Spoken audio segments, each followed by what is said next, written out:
Let's go. What's up, y'all? This is Nikko London. Y'all now tuned into Danaya Azure with Nikko London. We're about to turn up for y'all. Turn up your radios. Make sure you got your phones off. Whatever you're doing, pay attention.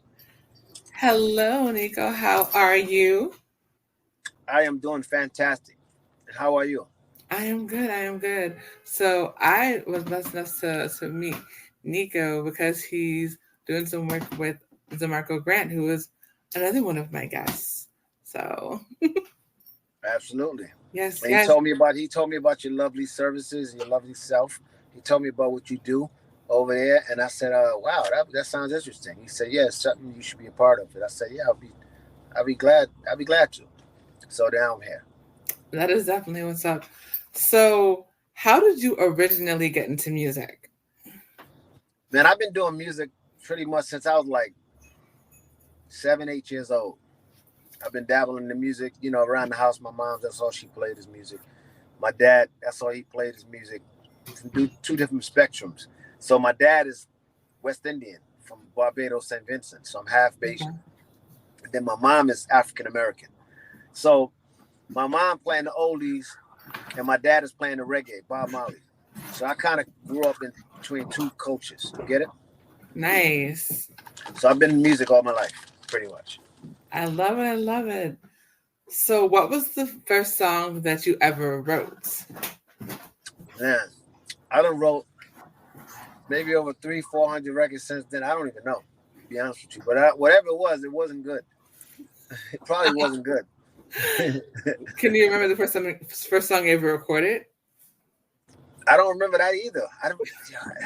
Listen, I didn't own studio. I'm from New York City, so I can't even lie to you. I don't remember none of that. But I do remember I got a lot of songs that I've done throughout the years, working with different people, different celebrities, different recording artists. So I got a slew of work. I got a roster I got a lot of work. But no, I don't remember. Those of y'all who do remember, yeah, that's cool. But I don't remember. If you could describe yourself as an artist in one phrase, what would that phrase be? Talented. A talented artist that is a genius in music. That's the phrase. That's a good phrase. I need another phrase. You said No, one. that works. No, that definitely works. Because you want to say, a talented artist is a genius in music. I think a lot of people don't understand when you are an artist, it's more than just the music. It's more than just what people claim as talent, right? If you're able to actually sing and write and perform, Right. and that's the bigger part is being able to perform.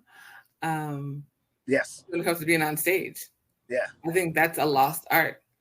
A lot of That's a people I've good seen thing. a lot of shows, and I'm calling y'all out, rappers and singers. Why are you singing over your own words to your track? Yeah. What happened to the show track? Where it's just the instrumental, Yeah. The TV. They call it the TV track. right? Right. But it Ex- works both ways because I've been in those positions where I sing over the track too, and sometimes it depends on the audience you around. It's better for the audience because if they don't know the record, Mhm. then it might be better for the audience, right? To get them familiar with it. But as you get familiar in certain venues, yeah, you want to kind of have a TV track so you could be live and you can hear that raw vocal. That's cool in certain stages, but it's not all the time, depending on where you at when you're performing. Because if you're performing around people that's been under the influence of alcohol, and then you go on stage and these people that had seven drinks before you even perform the record, they don't really care. To be honest with you, they just want to hear music at that point.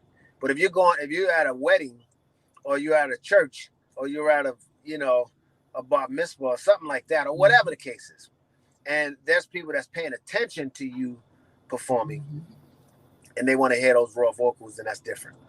That makes sense? Absolutely, no question. Yeah. So if you're in a club, and you got, people, they there for the party, have a good time, and see who they going home with. Period. Or go home by themselves or with their girlfriend, whatever the case is. Then they're there just to listen to music, have a good time. They're not interested in hearing raw vocals. So yes, you want to sing over your track in those situations, especially if you're a new artist and they don't know you. Because you can kill yourself just like that trying to sing raw vocals in front of an audience that don't have a desire for it. Does that make sense? It does. It does. So people need to get it correct when they say you don't want to see people singing over your track. They need to specify what arena that is, because that's not for all arenas. That makes sense? It does. Absolutely. Just to give you a little break, just to break it down a little further for you, because I hear a lot of people throwing that out there like that, but I had to make a correction on it because it doesn't apply to all arenas. Absolutely. No, and that's the biggest thing about it. It always is about, knowing your audience, right? Yes. Yeah. If you are opening for somebody that can sing and does sing for real, please don't sing over your vocals. Yeah, don't sing over your. Now you killing it. Now you not a good idea. Not a good idea. And singer-songwriter and star of Love and Hip Hop, Nikko London is my guest here on Danaya Azure Radio. So, what have been some of the obstacles that you have faced as an entertainer? One of the obstacles of being an entrepreneur and an entertainer, as myself, is it's a lonely world being an entertainer entrepreneur. Now, what I mean by that, just to break that down a little further for you, is that it's one way to be looked at on television for one identity, right? That people might see you 5 minutes of watching TV, they might see 3 seconds, 5 seconds of you doing something, and they label you. They put that label on you. So that's one way. So that can turn into an obstacle as an entertainer. Now me, because I come from both spectrums as an artist, a recording artist, singing music, doing music, writing songs, producing songs, and then I come from the other aspect as a TV personality that made a big name in the TV reality space. They call me Nikko Infamous because of the sex tape. So that's where the backlash and the obstacles can come in at on the music side. So facing obstacles in terms of people hearing the music or knowing where I come from, my background, how did I start music? Am I really a music artist, or am I just doing it as a fad like everybody want to become music? So that is an obstacle, because then you have to go out and prove to all these people that just see you as a reality TV star and a porn star. Some people might say, you gotta kind of prove yourself to those people that, I'm not what you see on TV, what they made me out to be, but this is who I am. So yeah, there's an obstacle with that, because you might go to different circuits, radio, DJs, personalities that's in the sector, and they might be like, that's that guy from Love and Hip Hop. So they're not going to associate music with Nkko London. So it's an obstacle getting that tag on you.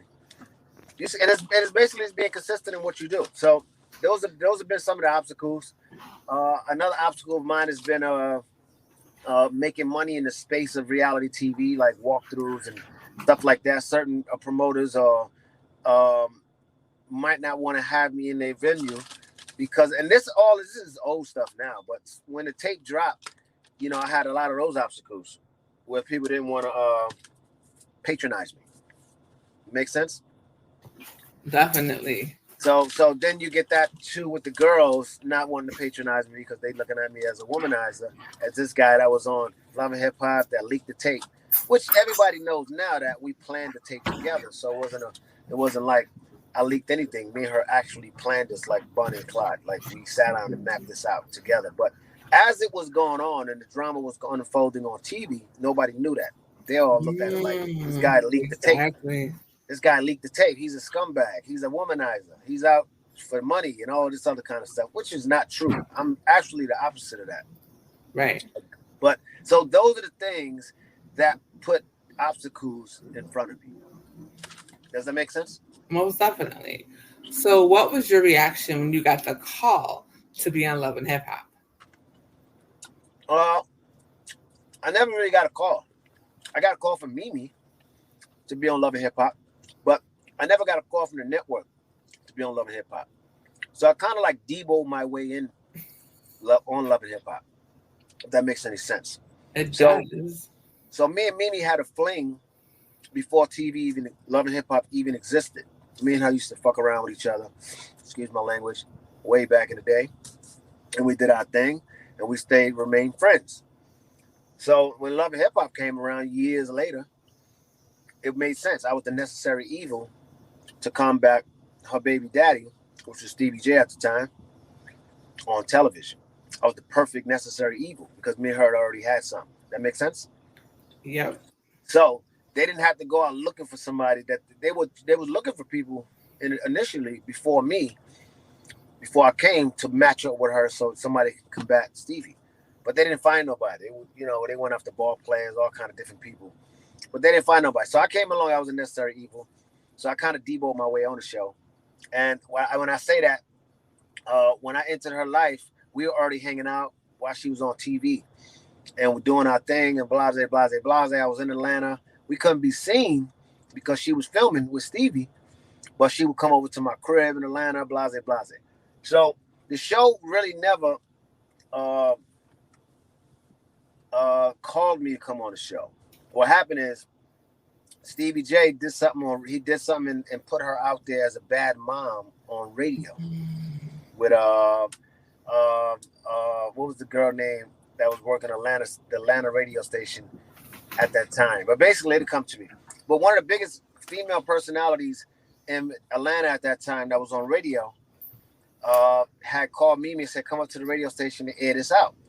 Because he's making it look like you're a bad mom and you're doing drugs and all that stuff. She started crying and stuff like that in front of me. And I said, yo, you need to go up there and just, stop letting them bully you. So then we went up to the radio station. That's when I got on the show. When she took me to the radio station with her to air out Stevie J. She was airing out Stevie J. What was the girl name? It just came to me, but I lost it again. Egypt or something like that in Atlanta. Egypt. I think it was Egypt. It was one of the biggest personalities out there. But anyway, I was on the radio station with her. Egypt. She was on the radio station with Egypt live. It went crazy. It went viral. That moment, that's when the world knew that Mimi had another guy she was seeing, which was Nikko London. That was the breaking moment for Love and Hip Hop when I got the call. Didn't happen. I was rocking with Mimi months before I got a call from them. Like about 2 months, me and her was running, and they wasn't trying to have me come in. You know what I mean? They wasn't letting her take control. In other words, they were trying to. Gotcha. They wanted to control who she dates. You get it? Mm-hmm. But they didn't want her to control it. They wanted to control it because that's how they've been doing it. But anyway, that's how I got on the show. That radio sparked a whole everything, because then Stevie called in. Oh, it was crazy. And then that's from that radio interview with Egypt, that's what sparked Love and Hip Hop to say, yo, that's who she's fucking with. We need to sit him down, see what's going on. So that, that's how I got on the show. They never called me. I Deboed. I can say me and her Deboed, me on. See? And that's something that nobody else ever knew. Nobody. Listen, you're the first one that knows this from every podcast, every radio station I've ever done. Nobody know what I just told you. Even Nori, I did Drink Champs with Nori and them. And I'm going back to do Drink Champs. Yo, Drink Champs don't even know what I just told you. Now that's what's up. See, y'all get exclusive here on Danaya Azure Radio right here on X Legacy. Yeah, this is definitely an exclusive. See, they need to I love it. Yes. Yeah.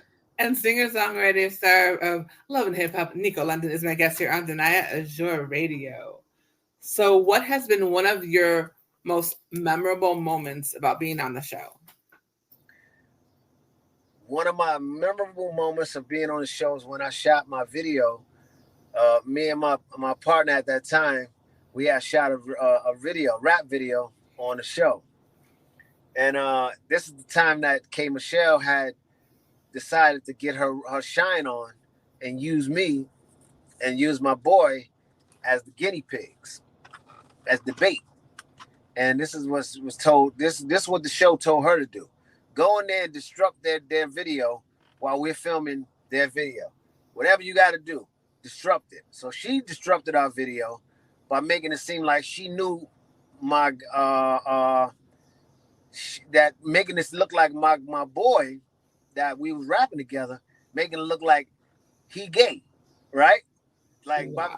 don't know this man from nowhere. Never ever spoke to him. Don't know him from nowhere. She just literally just disrupted the whole video shoot and tried to make it look like he was gay and all this other stuff. I forgot what exactly she said, but whatever she said triggered me to say, listen, why are you here? I didn't even invite you to this video shoot. Why are you here? And why are you trying to fuck up my video? Because at this point I'm mad, and it's supposed to be Mimi's friend, right? So I'm like, yo, why you here? So that's when I flipped on her. I said, you look, you little hobbit, and all this kind of stuff. I kind of got on her, whatever the case is. But that was a memorable moment because that triggered that whole gay rumor that was going around on me. You know what I mean? Because we had an apartment together when we came down. We was both rapping together. So we had this project that we was pushing. Our agenda was for me to get on Love and Hip Hop so we can push our agenda with the music.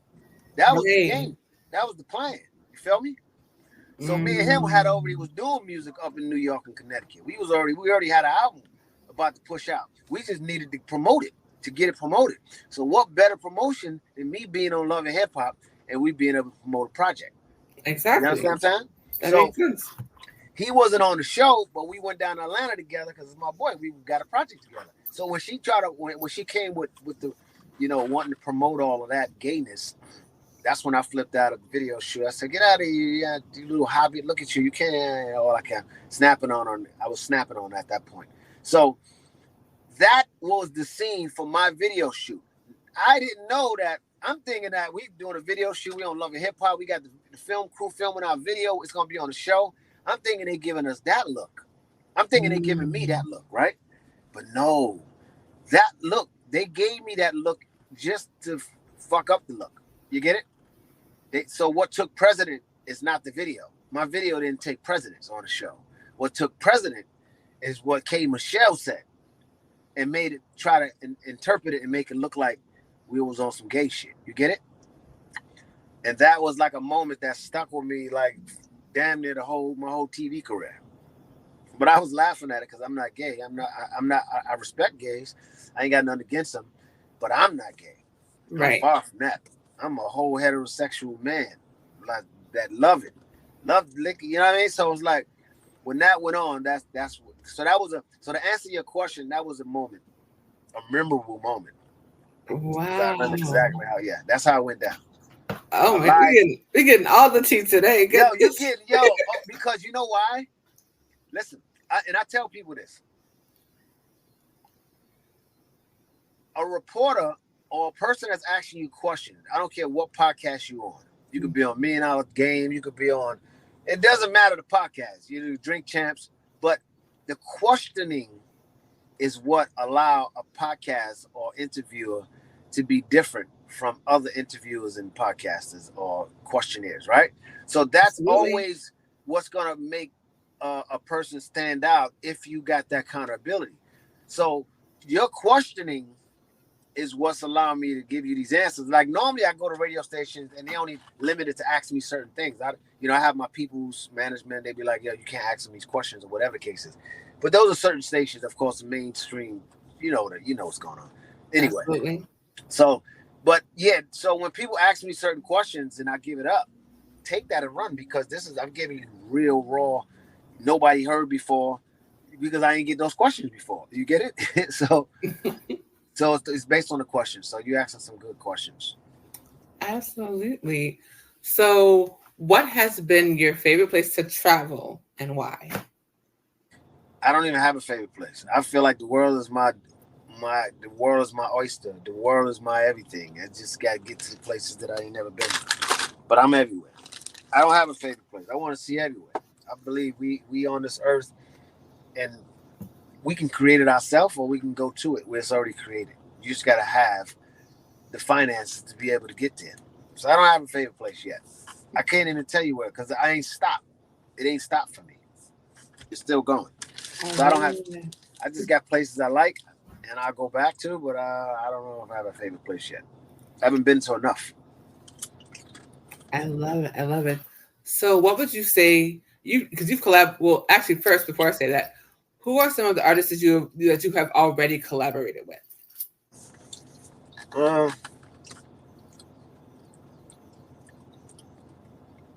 What have I done records with already?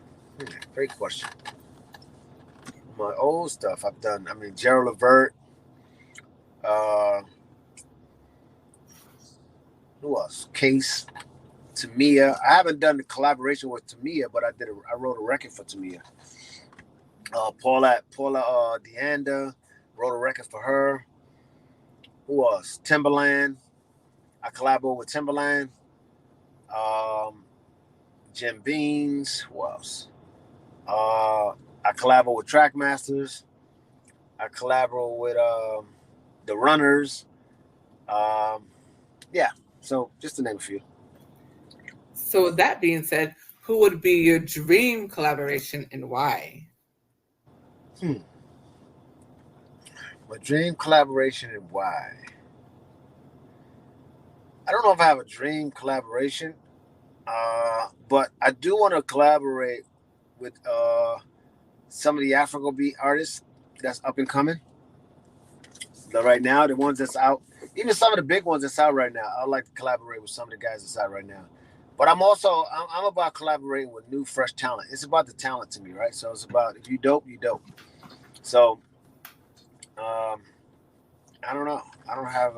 I think Drake would be a good record. I think if me and Drake jump on a record, that'd be a good collab.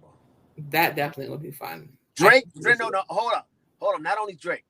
All right, let me give you 2 months. Drake, Future. I think me and Future do a dope ass record together. I think me and Drake could do a dope ass record together. I think me and Tory Lanez would do a dope ass record together. Yeah, those just to name a few. Yeah. Awesome. So when everything is said and done, what do you want your legacy to be? When everything is said and done, I want my legacy to be as a philanthropist. Definitely, I'm going into more of the philanthropy. But I just want to be known as a person who inform people on stuff, empower people on stuff, on things, and also motivate. You know what I'm saying? I want to be able to have 3,000 people, that I personally turned into millionaires. Right? I want to be able to touch at least 3,000 people. I can say I turned them. Yeah, those just to name a few. Yeah. Awesome. So when everything is said and done, what do you want your legacy to be? When everything is said and done, I want my legacy to be as a philanthropist. Definitely, I'm going into more of the philanthropy. But I just want to be known as a person who inform people on stuff, empower people on stuff, on things, and also motivate. You know what I'm saying? I want to be able to have 3,000 people, that I personally turned into millionaires. Right? I want to be able to touch at least 3,000 people. I can say I turned them. I had a influential attachment to helping them make their first million. So if I can leave with that, I'm good. Inform, empower, motivate. So 3,000 people, I'm good. If I get 3,000 people and I help them make their first $1 million, and they all can testify to that and say, yo, he helped me make my first million. 3,000 people, I'm good. Because all that's going to do is multiply, right? Most definitely. Because they're going to go out, and the principles that instilled in them is like, yo, what I did for y'all, just go out and do for somebody else. Exactly. It's about putting that ripple, starting the ripple, just like that. And it's so funny. I was just talking to one of my friends on TikTok, my Garcia. I was telling her, I was like, what you do in your lives is you're starting a ripple a fact that allows people to be able to network and build their own platform and build their own grow lives and all of that. So yes. Exactly. Good question. I Like love that answer. So I'm like my mindset is like a masa musa. You know what I mean? Like a masa musa. I'm on that vibe. You know what I mean? Like I want to be able to have my own banks and be able to finance whatever I want to finance, and just the ripple effect. Most definitely. So that's my song, Lonely. Check that song out. Yes, make sure you guys check out his phenomenal song, Lonely. Check that song. That song is streaming on all platforms, Lonely. I got the video out I did to that in Miami. But I'm about to do my new song. It's called What You Know About Love. I saw the preview of that. I'm excited to hear that one. If I sound a little hoarse right now, guys, it's all good. It's all good. Honey, he's working, honey. He is working for sure. I can't wait to hear the song. So What You Know About Love, did you have the record? I do not, but we're definitely going to make sure that we had that in rotation for sure the minute it drops. Absolutely. Oh, yeah, for sure. You definitely got to play that. Definitely. So, yeah. So go ahead and tell everyone where they can find you, follow you, and most importantly, book you. Oh, so just my Instagram handle, Nikko_London, NIKKO_London. You can find me, listen to everything I'm doing there, and yeah, check in with me. I got a lot of things going on. New reality show coming. Check out that single, What You Know About Love, streaming on all platforms. The song I just sung is called Lonely. That's streaming on all platforms. Check that out. I think y'all like that song. I got a lot of songs. I got a lot of stuff coming to you. A lot of good stuff coming. So follow me, Nikko_London, NIKKO_London, like the city. Nikko_London, NIKKO_London, LONDON. Most definitely. So can you talk a little bit about your reality show, or do we have to have you come back for that one? Yeah, I'll come back for that because I'm doing a whole roll-off for that. I'm doing the show's going to be taking place in Miami. I'm doing a casting in Miami. So I want to come back on and really lighten your people. But right now, if they want to go to my Instagram, I got the questionnaire that you can fill out. You can sign up for it online. So I got the questionnaire in my bio. So if you go to my bio and you click the Linktree link, then you'll see where it's going to say Nikko's Quest for Love. That's where you click on.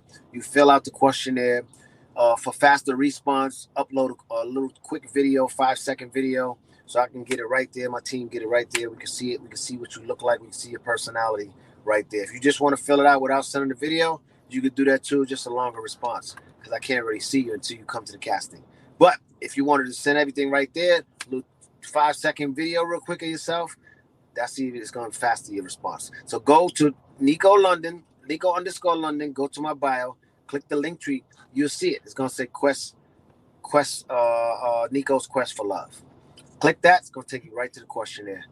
Fill it out if you want to be on my show. It's gonna be dope, it's gonna be crazy, it's gonna be wild. It's gonna be about fitness, some fitness stuff. Of course, that's what I love, so I do this heavy. And we're gonna have some fun. And I'm gonna change some bodies, so we're gonna have a lot of fun. That's awesome. I'm excited. I'm definitely excited to see that. I'm glad that you were able to tell your story. I think that's really important. I think the one problem that I do have with a lot of reality shows is that they do have a narrative that they want to push, and the people that are a part of that show aren't always seen in the best light. So it's always a pleasure when I can bring my audience the real truth about what goes on some of these reality shows. Exactly. I just gave you some, so we're gonna touch up on it again, and yeah, that's what's going on. Nkko London, turned up out here. Most definitely. What's up, y'all? This is Nkko London, and of course, all those fires that's going down in Maui. We want to give them a big shout out. We want to give the people in that town a big shout out, and we want to also say, go donate. All right, Maui.org for the people. Let's go. Thank you. Alrighty. It was such a pleasure. Oh, it's pleasure's all mine. I hope you have an amazing day. I hope you have a fantastic one yourself. And we'll definitely connect soon for sure. For sure. Later. Bye. All right.